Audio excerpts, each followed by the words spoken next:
Haya, wangwana wa Kitengela hamjambo? Kitengela hamjambo? Kitengela hamjambo? Kitengela, Bwana Yesu asifiwe. Hebu nione watu wa Kitengela. Salamu, salamu, salamu, salamu, salamu. Hey! Yaani Kitengela mumeamua. Kitengela mumeamua. Kitengela mumeamua. Ni kuzimia ama ni Kenya kwanza? Ni kuzimia ama ni Kenya kwanza? Hebu nione wala anasema ni Kenya kwanza, Kenya kwanza, Kenya kwanza, Kenya kwanza. Hey! Ni kitendawili ama ni hasla? Ni kitendawili ama ni hasla? Hebu nione kura ya hasla hapo, nione kura ya hasla. Basi, wangwana wa Kitengela, kwanza mimi nataka niwashukuru sana kwa kutukaribisha hapa nyumbani. Nataka niombe yule mtu mwenye microphone ukule chini, ile gari itembee kidogo, ile gari iko huko nyuma, ndio hao wananchi watusikize vizuri. Sawa sawa. Tafadhali wewe jamaa, rudisha gari yako nyuma kidogo, ndio hiyo loudspeaker ikuje hapo, ndio majamaa wa Kajiado wasikie tunasema nini. Si ni kweli? Basi ndugu zangu watu wa Kajiado, kwanza mimi nataka niwashukuru sana kwa kutukaribisha hapa nyumbani. Asante tena, kwa sababu tulikuja hapa tukauliza kura zenu, mkatupatia. Narudi hapa Kitengela kusema asante sana. Ndio Kitengela, na tulikubaliana na nyinyi ya kwamba wakati tunapanga mambo ya maendeleo ya Kenya, lazima tupange mambo ya maendeleo ya Kajiado. Kweli ama si kweli?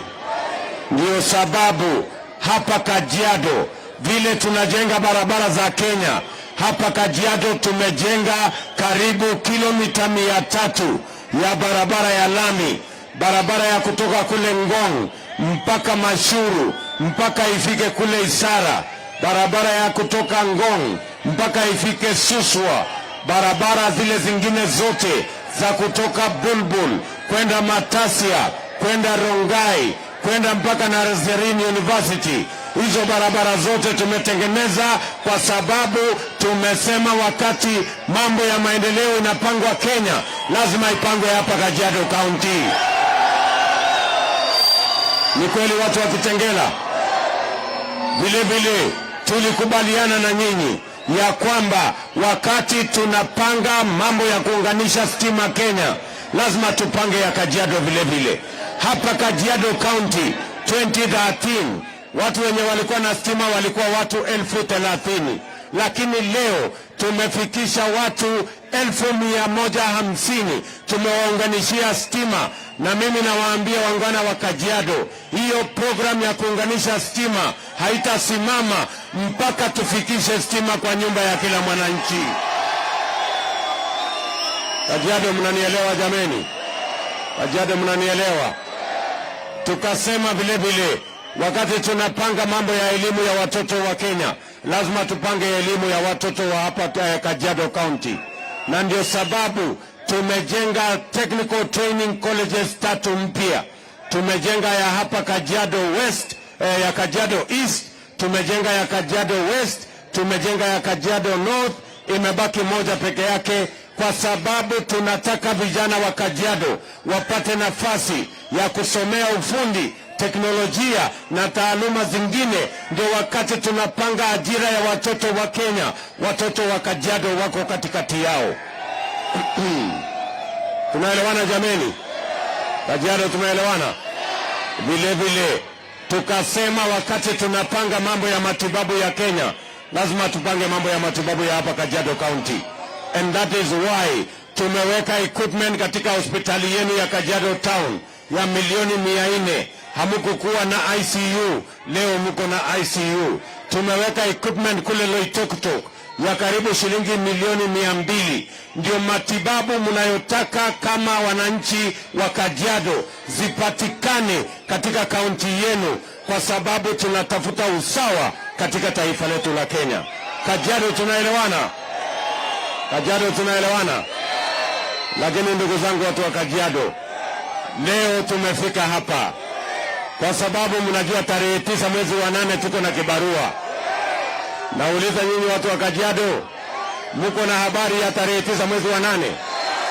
Mko na habari kwamba tuko na nafasi ya kuunda serikali nyingine? Mko na hiyo habari? Mko na habari kamili ama muktasari peke yake? Habari kamili. Sasa nyinyi Kitengela, mmeshajipanga ama nyinyi ni wale wa kupangwa? Ati amupangwi? Ati Kitengela mnasemaje? Na Kajiado na Ma country mmekataa kupangwa. Sasa mimi nauliza nyinyi watu wa Kitengela, sawa sawa, si mnajua hii Kenya iko na watu wako na kiburi mingi. Ati kuna majamaa wameenda wakaketi kwa hoteli fulani hapo Nairobi, sijui wamekunywa nini, ati wamerudi hapa, ati wanasema wanataka kutupanga, ati wanasema wanataka kutupanga na ule mtu ya kitendawili. Mimi nauliza nyinyi watu wa Kajiado, wale ambao wanajaribu kutupanga kule Nairobi, wao ndio wataamua ama nyinyi ndio mtaamua? Wale ndio kusema ama nyinyi ndio kusema? Nyinyi ndio mtaamua? Nyinyi ndio kusema? Nishawaambia wale majamaa, wale wametuzoea. Nimewaambia mmetuzoea, lakini mwaka huu hamuwezi kutupanga, na mkijaribu mtajua hamujui. Sijui kama tunaelewana my friends. Hawa majamaa mwaka huu watajua hawamjui. Ama ni aje Kajiado? Tunaelewana? Sikizeni bwana, wacha mimi niwapasie habari. Ati wale majamaa wanatuambia ati wanataka kwanza wakuja badilishe katiba, ati waongeze vyeo ya viongozi, ati waongeze mamlaka ya rais, ati waanzishe ile rege tena. Sasa mimi nauliza nyinyi, mnataka tubadilishe katiba ama tungebadilisha uchumi kwanza? Mnasema tubadilishe katiba ama uchumi? Katiba ama uchumi? Katiba ama uchumi? Wale wanasema uchumi, nione kwa mkono. Yes. Jameni, watu wa Kitengela, mimi nataka niwaombe kwa heshima, mahali Kenya iko sasa, mambo mengine ya ngoje. Vyeo ya viongozi ngoje, mamlaka ya viongozi ngoje. Wangoje kwanza tupange uchumi wa Kenya, kwa sababu wananchi wako shida. Ni kweli ama si kweli? Kweli ama si kweli? Ndio tumesema kama Kenya kwanza, na mnatuona tumesimama hapa. Hebu tuweke mabango chini kidogo tafadhali, mabango tuweke chini kidogo. Tunaomba kwa heshima kubwa majamaa, please. Tuko pamoja? Tumesema hivi na nataka mnielewe. Tumesema mahali Kenya imefika, mambo mengine ya ngoje, tupange uchumi kwanza. Na tumesema kama Kenya kwanza ya kwamba tunaanza kupanga uchumi kwa kuanza kupunguza gharama ya maisha. Ninyi mnanielewa? Bei ya bidhaa nyingi imepanda. Bei ya mbolea ya wakulima imepanda. Bei ya petroli imepanda. Mafuta ya kupigia imepanda. Unga imepanda. Ni kweli ama si kweli? Majamaa wengi wanalala njaa Kenya hii kwa sasa. Na ndio tunasema kama Kenya kwanza, tunaanza kupanga uchumi kwa kuanza kupunguza gharama ya maisha. Ninyi mnanielewa jameni? Tulikuwa na mpango ya Big Four ambayo ilikuwa na mpango ya kilimo na kupunguza gharama ya chakula, lakini hawa majamaa wa handshake waliisambaratisha. Ndio tukasema kama Kenya kwanza, hatua yetu ya kwanza tunapanga kupunguza gharama ya maisha, na tunaanza kwa kumsaidia mkulima kupunguza gharama ya mbegu na gharama ya mbolea, ili kila mkulima aweze kuzalisha chakula zaidi. Chakula ifike hapa sokoni ikiwa bei nafuu. kila Mkenya aweze kulisha familia yake na tuondoe aibu ya njaa katika taifa letu la Kenya. Kitengela, mnanisikiza? Wacha niwaulize. 2018 kabla ya hii mambo ya handshake, bei ya mbolea ilikuwa shilingi 2,800. Leo bei ya mbolea ni shilingi 7,000. Ni kweli ama si kweli? 2018 kabla ya mambo hii ya handshake, bei ya unga ilikuwa shilingi 90. Leo bei ya unga ni 230. Ni kweli ama si kweli? In the history of Kenya, tangu tuwe taifa, unga haijawahi kufika shilingi 230. Ni kweli ama si kweli? Hawa majamaa wameharibu, wajaribu. Hawa jamaa wametuweka njaa, watuweka njaa. Hawa majamaa waende nyumbani, wasiende nyumbani. Waende nyumbani, wasiende nyumbani. Waende nyumbani, wasiende nyumbani. Wale wanasema jamaa waende nyumbani, nione kwa mkono. Waende nyumbani. Ama mnasemaje Kitengela? Tunaelewana? Ndio tumesema kama Kenya Kwanza, hatua yetu ya kwanza tunapunguza ile mbolea inauzwa 7,000 leo. Tumesema tunapunguza mpaka shilingi 2,000. Na tutawasaidia wakulima ili wakulima wazalishe chakula ya kutosha. Mkulima aweke pesa kwa mfuko, tuondoe brokers, tuondoe cartel, chakula ifike hapa bei nafuu, kila Mkenya aweze kulisha familia yake. Jameni, tuondoe aibu ya njaa katika taifa letu la Kenya. Mtu wa Kitengela, jamaa wa Kitengela, nataka mnisikize. Mimi nawaambia hivi, shida tulionayo na njaa ni kwamba hawa majamaa wengine hawa Kitendawili na wenzake, hawa ni watu ambao hawajawahi kulala njaa hata siku moja. Hawaelewi kulala njaa ni nini. Wanasoma njaa kwa magazeti. Mimi nikuulize wewe jamaa wa hapa Kitengela, ukimweleza ati mtu ambaye hajawahi kulala njaa hata siku moja ati aende apange vile gharama ya chakula itapungua, si atazunguka mpaka Yesu arudi hajui afanye nini? Tafadhali my friends, na waulize kwa unyenyekevu, please, tusicheze karata na maisha yetu tena. Hawa majamaa hawana mpango yeyote. Mimi nawauliza ndugu zangu, watu wa hapa Kitengela, yule jamaa wa Kitendawili anajaribu kusema ati aliongea na Uhuru Kenyatta wapunguze bei ya unga. Mimi namuuliza mzee wa Kitendawili, wewe umekuwa ukifanya kazi na Uhuru Kenyatta miaka 5. Ni juzi umekujua ya kwamba bei ya unga imefika 230. Ati unasema uliongea na yeye kwa simu. Tafadhali wacha kutuadaa bwana. Acheni hizo. Mimi nataka niwaulize. Sasa watu wa Kitengela, niwaulize. Hawa majamaa kwa sababu wameona pressure imepanda, ati sasa wanataka kusema kwa wiki 3 wanataka kupunguza gharama ya unga ati ikuje shilingi 100. For 3 weeks. Baada ya 3 weeks irudi shilingi 300. Kwani wanaona sisi ni kuku? Wanaona sisi ni kuku? Nawaambia hawa jamaa, mpunguze gharama ikuje 100. Mpunguze ikuje 50. Mpunguze ikuje bure. Tarehe 9 mwezi wa 8 tunawafungia virago mkwende nyumbani. Ama mnasemaje Kitengela? Ama mnasemaje Kitengela? Mulichelewa. Nyinyi mulisambaratisha mpango ya Big 4. Na tuko hapa kwa njaa kwa sababu mpango ya Big 4 ilikuwa na mambo ya chakula, ilikuwa na subsidy ya fertilizer. Nyinyi mulisambaratisha, mukatupeleka kwa BBI, mukatupeleka kwa rege, alafu mukaanza kuturingia ati nobody can stop rege. Lakini rege ilisimama, haikusimama Kitengela. Ilikwama, haikukwama. Ndio jamaa ya Kitendawili awache uganga, ajue kuna Mungu mbinguni anaweza kusimamisha rege yake hiyo. Ninyi mnanielewa? Mnanielewa jameni? Jambo la pili, vijana wa Kitengela, vijana mko? Vijana wa Kitengela, nataka mnisikize kwa makini. Tumesema kama Kenya Kwanza, tatizo la ajira na vijana wa Kenya sio mambo ya mchezo tena, sio mambo ya siasa tena. Tuko na vijana 5 milioni Kenya wamemaliza shule, wako na certificate, wako na diploma, wengine degree. Shida yao hawana ajira na wanaongezeka kila mwaka, vijana 600,000 kutoka shule na kutoka vyuo. Hiyo ni hatari kwa taifa letu la Kenya. If we don't sort out the youth employment crisis in Kenya, we are putting our country in danger.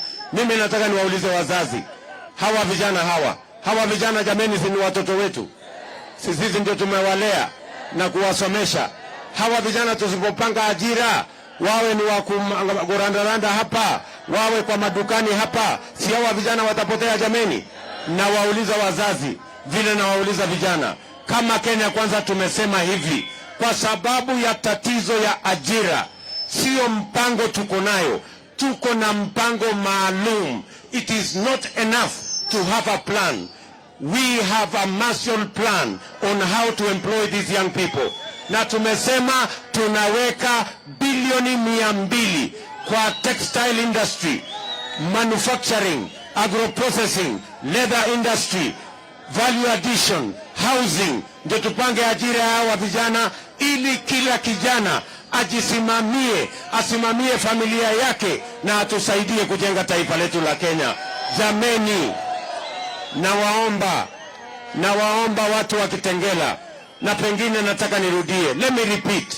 We are saying as Kenya Kwanza, the youth unemployment crisis is an emergency in our country.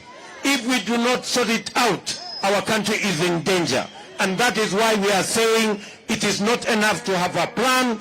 We have a Marshall Plan on employment of the young people of our nation. We are going to deploy every year 200 billion shillings in agro-processing, leather industry, textile industry, wood industry, manufacturing, housing, so that we can create jobs for these young people of our republic, so that every young person with their talent, with their knowledge, with their energy can help build our country, build our communities, and secure the future of our country, Kenya. Vijana tunaelewana? Vijana wa Kitengela tunaelewana? Vijana, mimi nataka niwaambie, my friends, sawa, nyinyi mnajua wale tunashindana na wao hawana mpango yeyote. Mzee wa kitendawili atakuja hapa, hakuna kitu atasema, atakuja tu na ile story yake ya kawaida. Vijana TV, vijana tialala, vijana ria, alafu waondoke. Mimi nauliza nyinyi, tukiendelea na hekaya ya bunuasi ya TV na tialala, si hawa vijana watakuwa hatarini? Munataka mahali ya TV mtialala ama tupange ajira hawa vijana? Tuwe na mpango ya hawa vijana? Hebu nione wala wanasema tuwe na mpango. Yes. Tafadhali bwana. Wewe jamaa wa Kitengela, mimi nakuuliza. Wewe jamaa wa Kitengela, wewe kijana wa Kitengela, kama huna ajira, huna biashara, hakuna kitu kwa mfuko, hata demu unaweza kumkatia? Utamkatia demu? Utamkatia alafu umfanye nini? Si utajiembarasi? Sijui kama tunaelewana. Wazazi jameni, tuwe na huruma kidogo, tusaidie hawa watoto wetu. Hawa majamaa watakuza kukosa bibi jameni.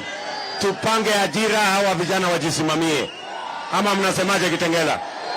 Kitengela tunakubaliana? Kitengela tunakubaliana? Jambo la tatu, tumesema kazi ni kazi, wera ni wera. Hata kama biashara yako ni kidogo, wewe jamaa wa Kitengela, tumesema mwaka huu vile tunaweka pesa ya serikali kwa kampuni kubwa ya serikali. Mumesikia juzi tunatafuta bilioni 100 kuweka kwenye kampuni ya Kenya Airways. Tumesema kama Kenya Kwanza, vile tunaweka pesa ya serikali kwa kampuni kubwa, mwaka huu tutaweka pesa ya serikali kwa biashara ya mwananchi wa kawaida. Wananchi wengi hapa Kitengela, hapa madukani, kule sokoni, hawa watu wa bodaboda wengi wanakosa mahali ya kukopa pesa. Hawana title deed, hawana logbook, hawana security, hawajulikani kwa bank. Hawa jamaa wakitaka kukopa pesa ya kuinua biashara yao, wanakopa kwa Shylock. Shylock anakupatia 10,000. Baada ya wiki mbili anasema rudisha 20,000. Utafanya biashara gani wiki mbili upate 10,000? Iko? Ama unaenda unachukua pesa kwale kwa Fuliza. Baada ya mwezi moja 5% per day. Mwezi moja simu imezimika, wamekuweka kwa CRB, ndio hiyo unaanza kutafuta simu nyingine. Sasa kila mtu hapa siko na simu mbili, simu tatu. Ingine imesema anafuliza, ingine imehama na CRB. Ni kweli ama si kweli? Tuambiane ukweli bwana. Ndio tunasema wananchi wengi wanateseka na CRB, wengi wanateseka na mashailo. Tumesema mwaka huu tunatengeneza hazina maalum ya micro and small enterprise, wale wafanyabiashara wa chini, mama mboga, bodaboda na wale wengine. Tunaweka bilioni 50 kusaidia wafanyabiashara wa chini, kwa sababu wera ni wera, kazi ni kazi, ili kila Mkenya aweze kuinua biashara yake kutoka chini twende juu, from bottom twende bottom.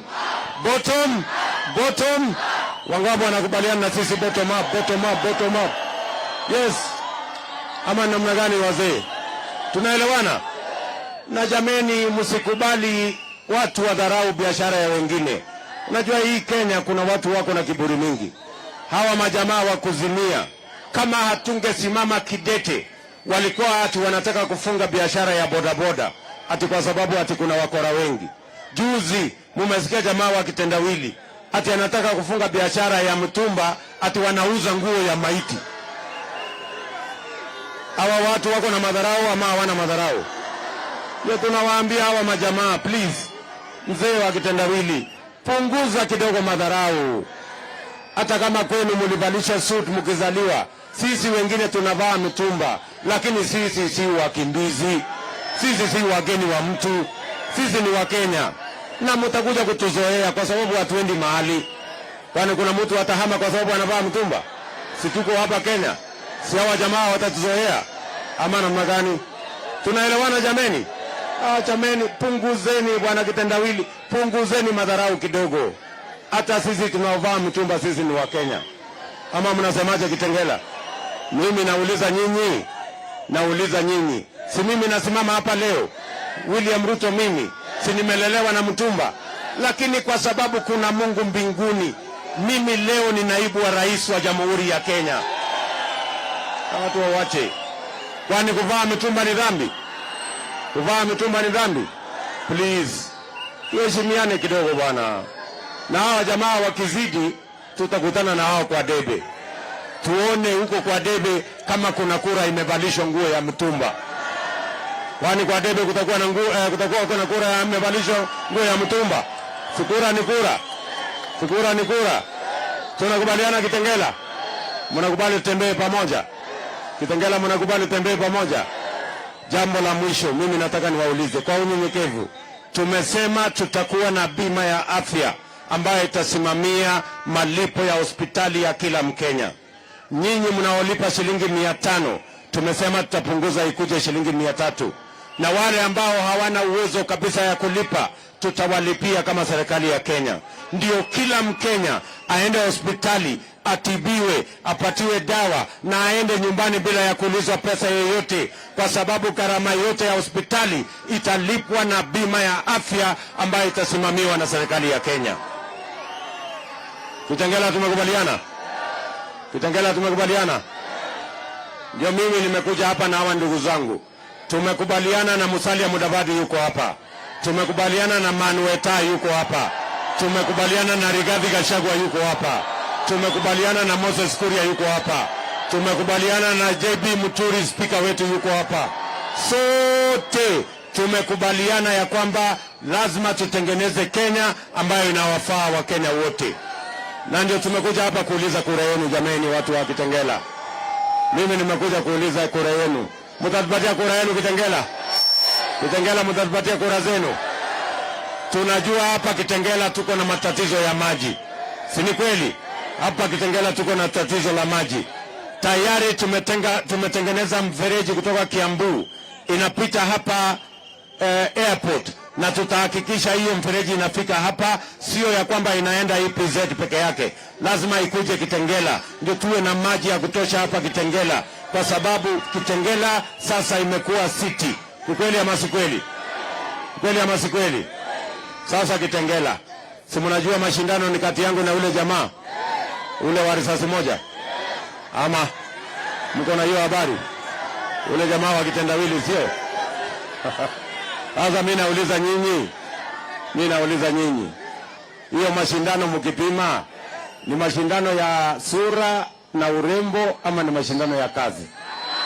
Ni ya kazi. Na kila mtu anapimwa na ile kazi amefanya.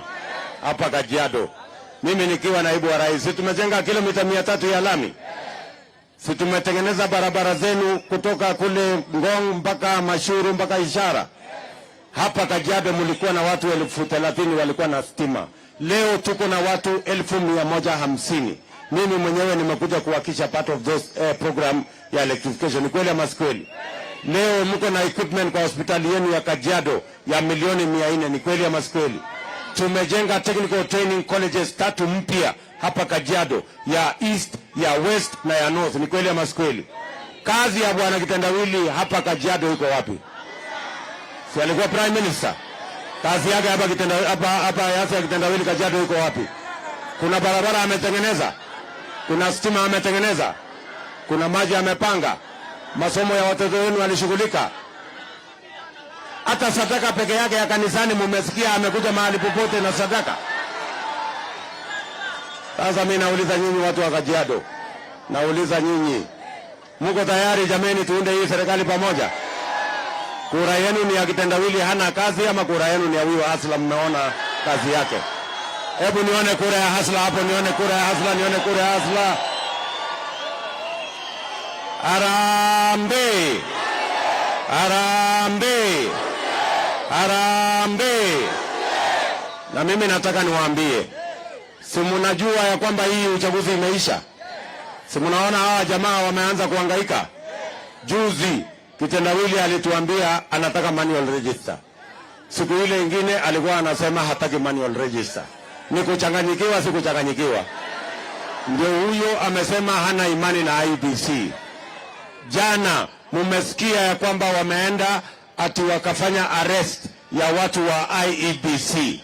Ati kwa sababu wanajaribu kutulazimisha ati twende kwa uchaguzi na manual register. Wanajaribu kuhujumu ile teknolojia ambayo itahakikisha kura ya kila Mkenya inahesabika. Sisi tunawaambia watu wa kuzimia. Tunaelewana? Tunawaambia watu wa Azimio, tafadhali waacheni vita na IEBC. Waacha vita na Chebukati. Waacheni vita na watu wa teknolojia. Munashindana na sisi na tuko tayari macho kwa macho, mundu humundu pamoja na nyinyi. Wachaneni na IEBC. Ama mnasemaje jameni? Sio wa jamaa waachane na IEBC, wakuje tushindane. Na tunawaambia hawa watu wa kuzimia, kwa sababu hii ukora yote ni kwa sababu wameona ya kwamba hawana kura ya kushinda hii uchaguzi. Sisi tunawaambia watu wa kuzimia, hamuwezi kusongesha hii uchaguzi hata na siku moja. Tutapiga hii kura tarehe 9 mwezi wa 8 na Wakenya wako tayari. Kitengela muko tayari ama hamuko tayari? Kajiado muko tayari ama hamuko tayari? Tunaambia watu wa kuzimia, please, musilete tabu katika taifa letu la Kenya. Na mimi namwambia rafiki yangu rais wa Kenya, my friend Mr. President, usikubali polisi watumiwe kuhujumu IEBC. Usikubali polisi watumiwe kuharibu uchaguzi wa tarehe 9 mwezi wa 8. Wewe uko na jukumu kama rais wa Kenya kuhakikisha kwamba kuna uchaguzi wa huru, demokrasia na haki katika Jamhuri ya Kenya. Hata kama wewe ni chairman wa Azimio, hiyo mpango yako ya project ya mtu ya kuzimia tutaiangusha, lakini wewe kama rais, wewe hakikisha kuna uchaguzi wa amani na uchaguzi wa demokrasia katika taifa letu la Kenya. Si ni kweli? Ni kweli ama si kweli? Ni kweli ama si kweli? Si Rais Kenyatta ni rais wetu? Si sisi ndio tulimpigia kura? Hii maneno ya Azimio si maneno mageni ya juzi. Tunamwambia rais, mambo ya Azimio, huyo project yako ya kitendawili tutamnyorosha asubuhi na mapema. Ama mnasemaje Kitengela? Ama mnasemaje? tafadhali nawaomba jameni, huyu mtu ya kitendawili mkubali tupeleke nyumbani. Amesumbua sisi. Hii njaa tuko naye hapa yeye ndiye amesababisha. Alikuja kukoroga ile mpango yetu ya Big Four ikapotea, ndio hii unga imefika 230. Ni kweli ama si kweli? Si mnasema huyu kitendawili aende nyumbani? Kitendawili alisumbuana na Moi mpaka karibu apindue serikali yake. Amekuja akasumbuana na Kibaki, anauliza yeye sijui choo, anamuuliza sijui carpet. Ndio huyu amekoroga Uhuru Kenyatta mpaka tumechanganyikiwa. Saa hiyo unga imefika shilingi 230, watu milioni 15 wako CRB. Hata Kalonzo amemzungusha Kalonzo mpaka nywele imeisha kwa kichwa. Ni kweli ama si kweli? Kweli ama si kweli? Tuseme ukweli.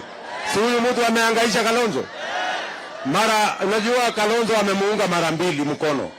Baada ya miaka 10 anakuja kumwambia Kalonzo, wewe enda fanya interview. Haya, Kalonzo akaenda kwa interview.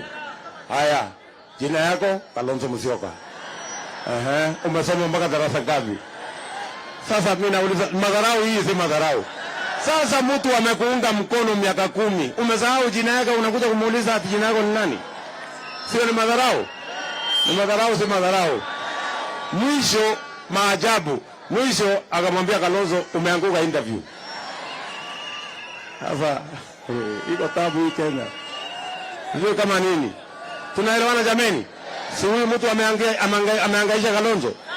Si ametukoroga mpaka bei ya unga imefika 200? Si amekoroga serikali ya Kibaki mpaka ikapotea? Huyu kitendawili, tafadhali nawaomba munisaidie tumpeleke nyumbani ndio tuweze kupumzika. Mtakubali tumpeleke nyumbani? Huyu kitendawili aende nyumbani? Tumfikishe Bondo? Wale wanasema tumfikishe Bondo nione. Na nishamwambia mzee wa kitendawili, kwa sababu naona anataka ile kazi yake ya kila kawaida. Ukiona ameanza kusema register sijui IEBC sijui nini, anataka tena kukataa matokeo ya uchaguzi. Alafu ati akikataa matokeo ya uchaguzi atuletee ile kisirani tena. Mimi nishampatia ilani mzee wa kitendawili. Tafadhali mzee, tunakuheshimu, lakini safari hii atukubali kutupa mawe. Hakuna maneno ya kupanda maandamano, hakuna maneno ya fujo, hakuna maneno ya kujiapisha. Tunakumalizia asubuhi na unaenda nyumbani Bondo. Si? Ama mnasemaje? Ama mnasemaje Kitengela? Na nimemwambia kama ako na shida ya vile atafika usafiri kwenda nyumbani, tuko na wheelbarrow ile ya mguu kubwa. Tutamweka hii mtu wheelbarrow mpaka Bondo aende hapo muzike. Tunaelewana? Kitengela, tumekubaliana? Hebu nione wana anasema tumekubaliana Kitengela. Harambee! Harambee! Harambee! Niko na deputy captain wetu Mheshimiwa Rigathi Gachagua. Kitengela, ni nyinyi mmetokea namna hii kwa kumpenda huyu Ruto. Huyu kijana ya baba yake hajulikani, mama yake hajulikani, alikuwa anauza kuku, kutembea bila kiatu, kufugiwa nyumba kila mwezi, kulala bila chakula. Yeye ndiye mnataka? Wangapi wanasema ni William Samoei Ruto? Kitengela, lewe natolea nyinyi kofia. Mimi nimeamini William Ruto ndio rais anayekuja. Kama Kitengela kuchaamua maneno kuisha, mimi niko na mambo matatu. Niko nasema huyu mtu naitwa Matiani na Kibicho. Uhuru rais wetu amejaribu kulazimisha sisi tuende Azimio, tumekataa. Tumekataa mambo ya Uhuru, hatujakataa. Sasa ati wanapanga machifu na manaibu chifu. Ati machifu wakuje warasimishe nyinyi kuchagua mzee ya kitendawili. Itawezekana? Sasa wewe Karaja Kibicho, tunakuuliza, kama rais Uhuru Kenyatta amri jeshi mkuu na mandege na jeshi na kila kitu ameshindwa kulazimisha Wakenya kupigia kitendawili, chifu ndio ataweza? Sasa wewe kibisho na unasema ni daktari umesoma, hesabu gani wewe unafanya? Wacha niseme machifu wetu hawana makosa. Ni kulazimishwa, wanalazimishwa. Lakini sisi naambia chief, tafadhali. Hakuna mtu anabebewa akili na chief. Nyinyi mnabebewa akili na chief. Chief anaweza kuambia bado utapeleka kura. Si tumekataa kubebewa akili na Uhuru Kenyatta. Wewe chief, kama unataka kumwambia mtu bahali atapiga kura, kwenda ambia bibi yako. Tumekubaliana? Na kazi ya chief hapana kutuambia bahali atapiga kura, aende atengeneze mambo ya mpaka. Si ndio? Atuandikie barua ya kitambulisho. Kama bibi ya mtu ametoroka, tafuta bibi urudishie mwenyewe. Si hiyo ndio kazi ya chief? Ni kutuambia mambo ya kura. Lakini machifu wetu tunataka kutoa hakikisho. Machifu tutachunga nyinyi, tutaongeza nyinyi mshahara na hamtatumika vibaya tena katika historia ya Kenya. Jambo ya pili, siku niliona nilikuwa pale debate na Martha Karua.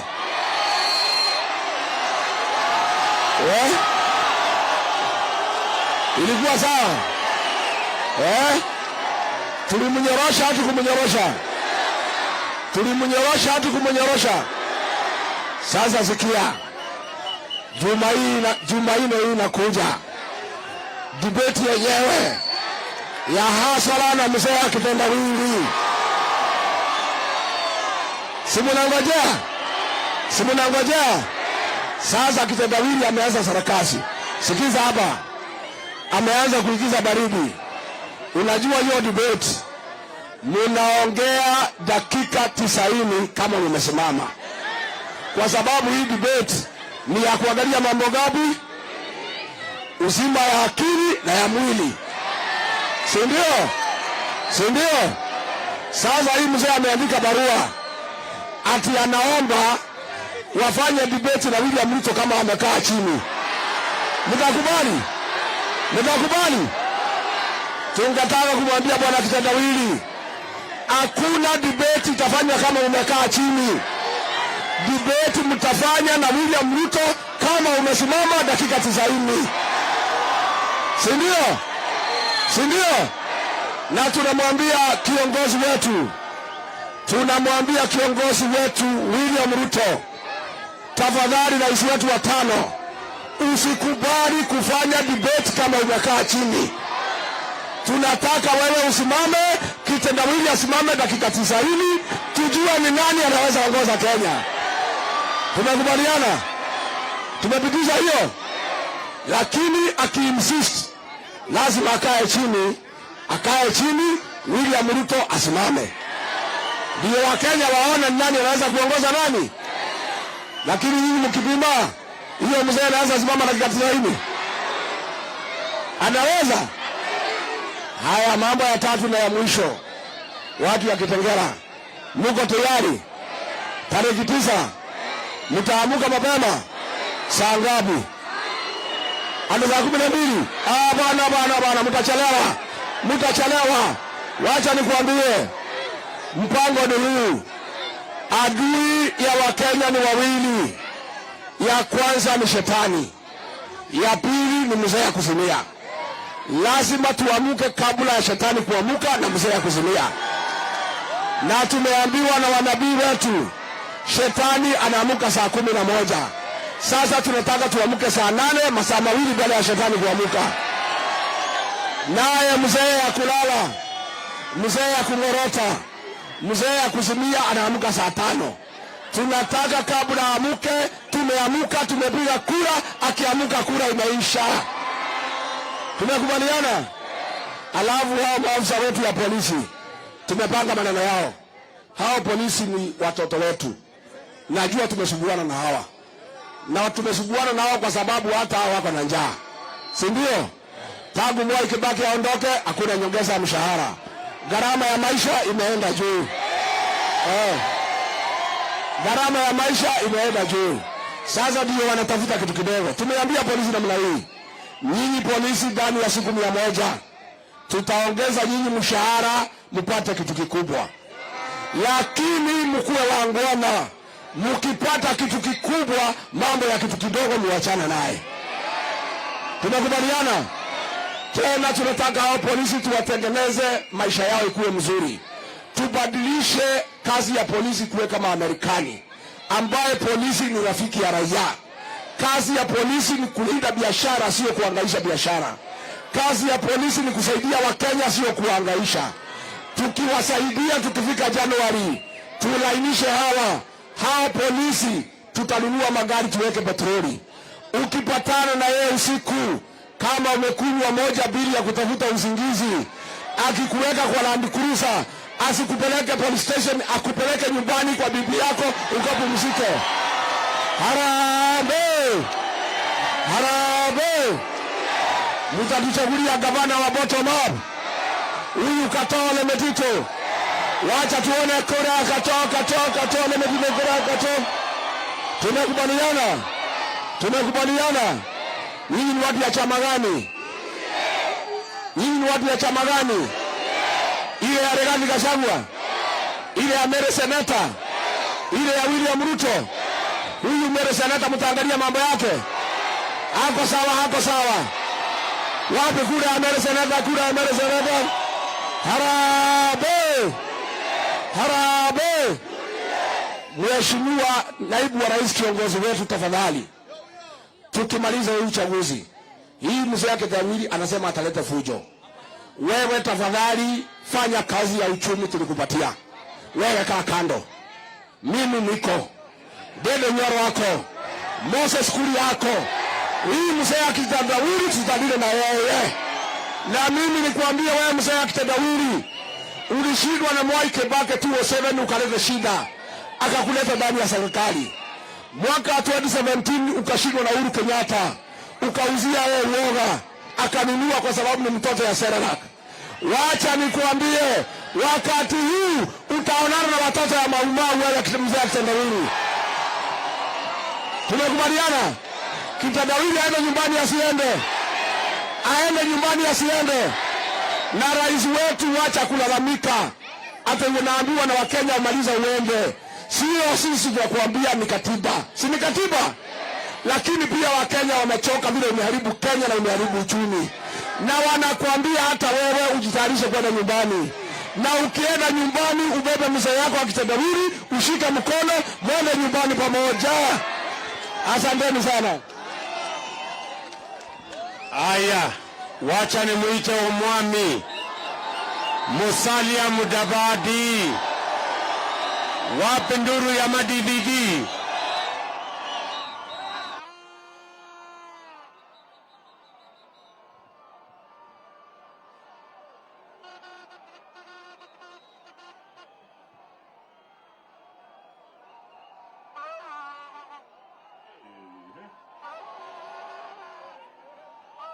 Aya, watu wa Kitengela, hamjambo? Mimi nataka tuweke ile earthquake moja kuzimia wapate kizunguzungu. Mnajua earthquake?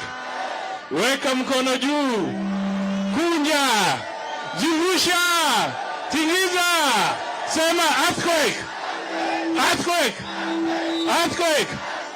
Asante sana. Kajiado imeamua.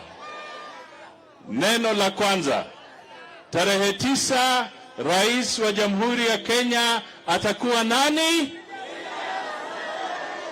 Ebu rudia. Mimi sijamuona, yuko wapi? Hapa. Ndio huyu. Ndio huyu. Asante sana. Sisi wote tumesimama hapa, tumesema, tumeamua tutapigia William Samoei Ruto awe rais wa 5 wa Jamhuri ya Kenya. Na lengo letu ni uchumi. Turekebishe uchumi. Tupate ajira. Sasa, neno langu la pili. Unajua kwa sheria, kwa katiba ya Kenya, ukijaribu kudhulumu na kumsumbua na kuleta shida kwa yule anasimamia uchaguzi, kama ni ofisa ama yeyote ambaye anasimamia mambo ya uchaguzi, ni hatia. It is an election offense for anybody to stand and harass and intimidate an election official. Kwa hivyo sisi tunasema kwa hawa jamaa ambao wanasumbua IEBC. Stop the game. Mr. President, tell your people to stop harassing the IEBC. Tunaelewana kabisa? Waache kusumbua nani? Waache kusumbua IEBC. Neno langu la mwisho, mimi nataka niombe wale wote wako hapa, tafadhali tarehe 9 usiondoke hapa ati unaenda kule ulizaliwa. Kama wewe umeshika kura yako hapa, umeshika Kitengela, umeshika Nairobi, umeshika wapi, kaa pahali wewe ulijisajili kupiga kura, kwa sababu tunahitaji kura zote tarehe 9 mwaka huu. Finally, wale polisi ambao wanasumbua IEBC, DCI, Inspector General, Kenyans are still waiting for the report on the circumstances that led to the death of Musando, and we are waiting to know who are the people behind the murder of Musando. Kwa hivyo kabla wewe unasumbua IEBC sasa, can you go and tell us whether you have arrested the people who murdered Musando, who was an employee of IEBC? Tunataka tujue status ya upelelezi. Asanteni sana, tusimame pamoja na ni Kenya kwanza. Haya, tuko na ndugu yetu Omwami Moses Masika Wetang'ula. Patumana mkoa Kenya. All right, your turn. Need help. Na wananchi wamesema wanataka kusikia Ruzungu. Kitengela, mjambo. Nimekuwa hapa mikutano mingi, sijawahi kuona hii. Na watolea kofia Kitengela. Tuko hapa leo tukiona the mood is good and the direction is clear and the destination we can see and the decision we know and the next president is here. Anaitwa nani? William Samoei Ruto. Yangu ni mawili peke yake. Ndugu zetu wa Kitengela, tumesunguka Kenya mzima. Hamuko peke yenu. Hii uamuzi na mapenzi mnaonyesha ni yale tumeona Kenya mzima. Wakenya wameamua. The mood today is like 202 when we ushered in Mzee Kibaki. Na wakati huu tunamwambia Rais Uhuru Kenyatta, iga mfano wa Mzee Kibaki.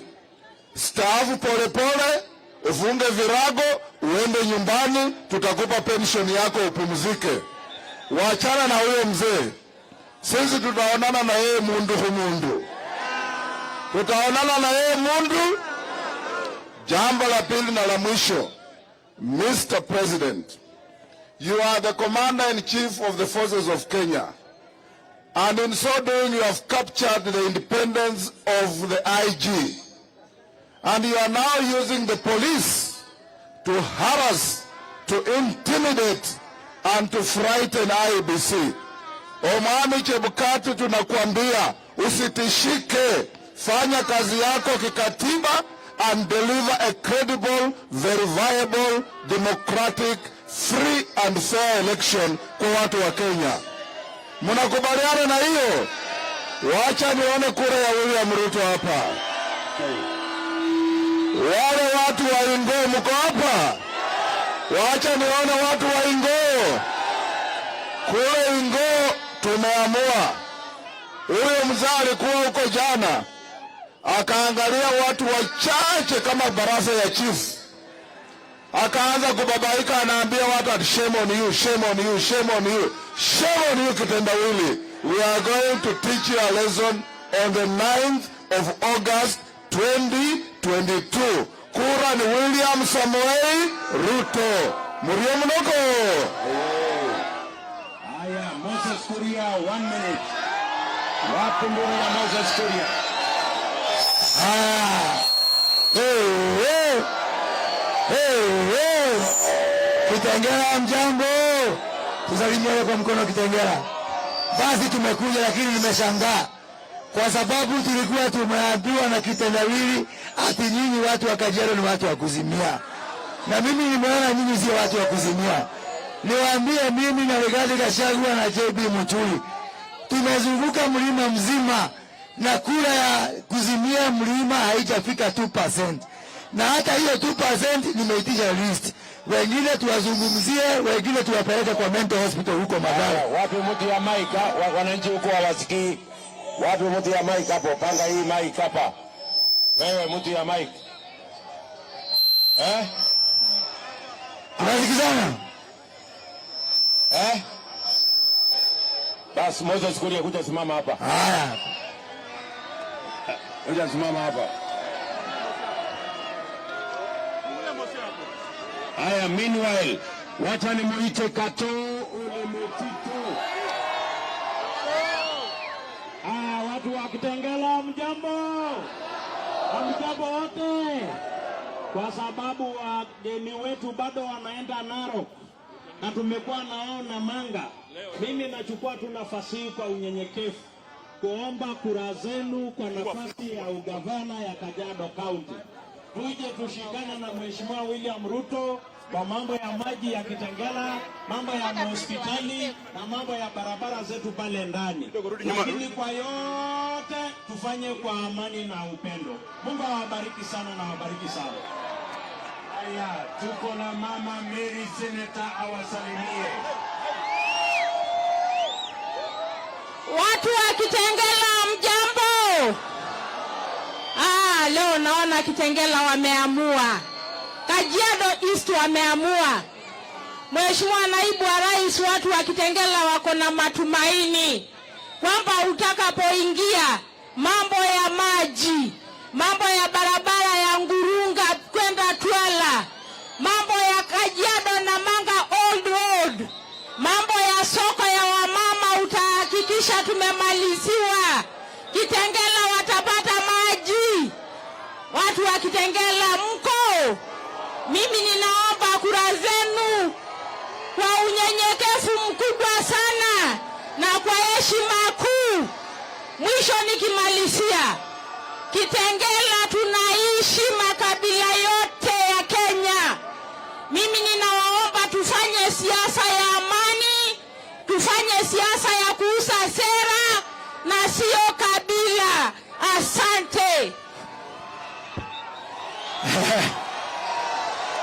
Kitengela tunasikizana. Tunasikizana. Kama vile nimesema, Rigathi Gachagua na mimi na huyo Muturi tumezunguka mlima Mount Kenya yote. Na huko kura ya kuzimia haijafika 2%. Na hata hiyo 2% nimepewa list. Wengine tutazungumzia na wengine tuwapeleka kwa madhara huko kwa hospitali.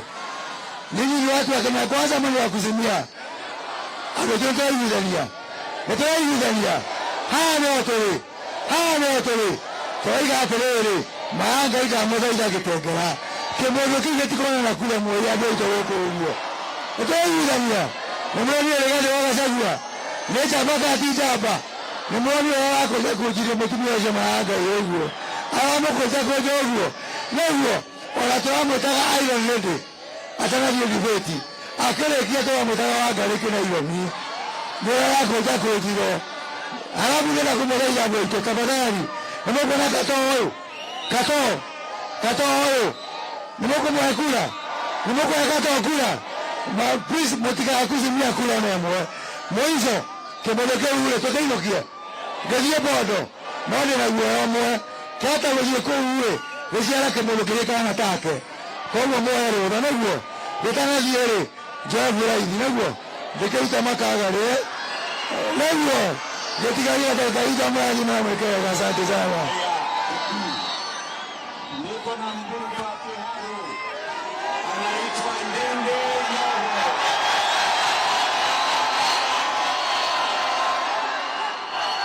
Kitengela oye. Kitengela harambe. Harambe. UDA. Wila ni wila Asanteni sana watu wa Kitengela. Na mimi nimeona Kajiado mumeamua. na hata kwetu Murang'a na kaunti zetu zote za watu wa Mount Kenya, tumeamua rais wetu tarehe 9 mwezi wa 8 ni William Samoei. Nyinyi mumeamua? Nyinyi mumeamua rais ni nani? Majina yake 3 ni nani? Wata wasikia vizuri. Kitengela na Kajiado. Rais wa 5 wa Kenya ni nani? Ako wapi? Ako wapi? Niko na jambo moja ya kuambia wapinzani wetu.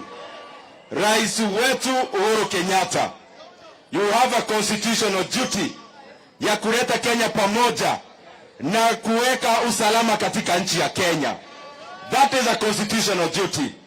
You have other personal duties kama ile ya kuwa chairman wa kuzimia. Rais wetu, the constitutional duty must come ahead of your personal duties. Na kwa hivyo tarehe 9 mwezi wa 8 tunatarajia Kenya itakaa kwa amani. Na tunakuuliza rais wetu na serikali hii ya handshake, najua juzi mumepewa opinion poll ya NIS, na najua rais alipoona ya kwamba William Ruto anashida na round 1 akaanza kupata tumbo joto, na ndio juzi wameanza maneno ya kuintimidate IEBC. Rais wetu na hii serikali, nataka niwaeleza nikiwa Kitengela, hawa watu wa system na hawa watu wa shallow state wanaita deep state, kama mumeshindwa na kura, mumeshindwa kutafuta kura, mjue IEBC haipigi kura. Kazi ya IEBC ni kuhesabu kura, na kama mnaona hamuna kura, muachane na maneno ya vitisho kwa IEBC. Kitengela tumeamua wawachane na IEBC na wakome kabisa. Ya mwisho kabisa, tumejipanga. Mzee wa kitendawili lazima tutamteremusha bodo na wheelbarrow. Niwaeleze vile tumejitayarisha. Katoo huyu Metito gavana wetu akuje Kitengela, atengeneze wheelbarrow ya mgukubwa, ateremushe mpaka Nairobi, apatie Johnson Sakaja. Sakaja atavuta mzee wa kitendawili, aweke yeye ndani, achukue njia ya Nakuru, apeleke bio mpaka Nakuru. Pale Nakuru apatie Susan Keheka. Susan Keheka na yeye aweke wheelbarrow kaoel, na atomelee kidogo kwenye mzee ameharibu. Kutoka hapo aipeleke bio mpaka Eldoret. Eldoret apatie Murkomen na Madago na Oscar Sudi, nao wachukue njia ya Kakamega na waongeze speed kiasi. Kakamega wapatie Malala. Ono president wetu tarehe yone na guoko rais wetu ni William Ruto. Asanteni sana. Niko hapa na mama wetu, Mama Sankaire Lea, ambaye anatafuta kiti ya kina mama ya hapa Kajiado. Jameni, mtampatia huyu mama kura. Wapi kura ya mama Lea Sankaire jameni? Asanteni sana watu wa Kitengela. Harambe! Harambe! Asanteni sana. Mheshimiwa William Samoei Ruto, president wetu wa 5 ya Jamhuri ya Kenya, ambao tunamngoja kwa hamu na gamu. Leo tuko hapa Kitengela kuwashukuru watu wa Kitengela kwa kujitokeza sana, kwa sababu ya upendo mwingi na kwa sababu ya kuamua kwenu kwamba tarehe 9 mwezi wa 8 ni William Samoei Ruto pamoja na Hasla Brigade hapa Kajiado County. Mimi naitwa Lea Sopiato Sankaire na wania kiti ya Women Representative. Asanteni sana tarehe 9, wacha tufanye ile kitu. Asanteni sana, Mungu awabariki. Tuko na spika wetu wa bunge JB Muturi.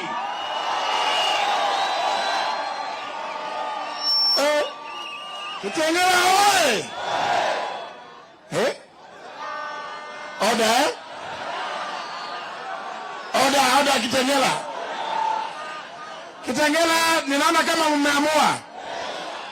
Kuna tashwishi. Rais ni William Samoei.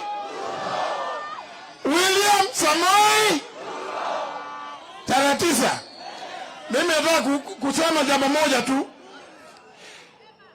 Wale ambao wamepanga jama ya kuharibu jina ya IEBC, kwa sababu hiyo ndio mpango ile imepangwa sasa, ndio wajaribu kumtisha chairman Wafula Chapkati. Tunataka kuwatahadharisha tukiwa hapa Kitengela. We will not allow you. You do not have the capacity and the wherewithal to stop this election.